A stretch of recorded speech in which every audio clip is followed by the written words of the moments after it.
Hello everyone, तर आज आपण बनवणार आहोत पावभाजी। त्यासाठी मी इथे एक कुकर घेतले आणि कुकरमध्ये एक पळी तेल टाकून घेते, 1 ते 1.5 पळी। नंतर त्यामध्ये हे बटर टाकून घ्यायचं। त्यानंतर त्यामध्ये जिरे, बारीक कट केलेला कांदा,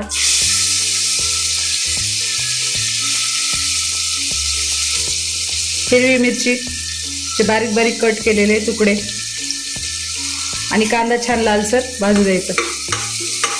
कांदा थोडासा लालसर होत आला की त्यामध्ये अर्धा चमचा हळद आणि तुमच्या चवीनुसार लाल तिखट टाका। मी इथे 2 ते 2.5 चमचे टाकतेय। सगळं एकत्र करून घ्यायचं। त्यानंतर त्यामध्ये टोमॅटो, चवीनुसार मीठ, टमाटे थोडे स्मॅश होत आले की त्यामध्ये बटाटा, बीट, त्यानंतर शिमला मिरची, हिरवे वाटाणे, गाजर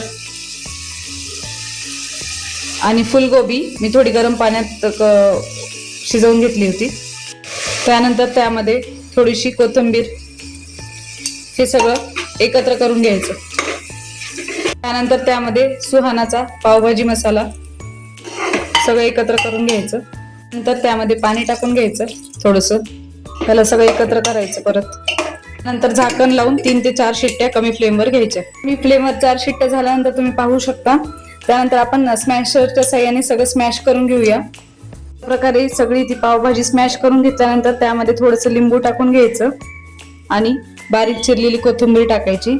आपली पावभाजी ऑलमोस्ट रेडी आहे। तुम्ही पाहू शकता किती छान प्रकारे आपली ही पावभाजीची भाजी रेडी आहे। तर तुम्हाला आवडली असेल तर एकदा नक्कीच ट्राय करा आणि मला कमेंट मध्ये सांगा की कशी झाली। थँक्यू। अशा प्रकारे पाव भाजण्यासाठी मी इथे एक पॅन ठेवलाय। पॅनवर बटर टाकून घेते आणि बटर छान मेल्ट होऊ देते।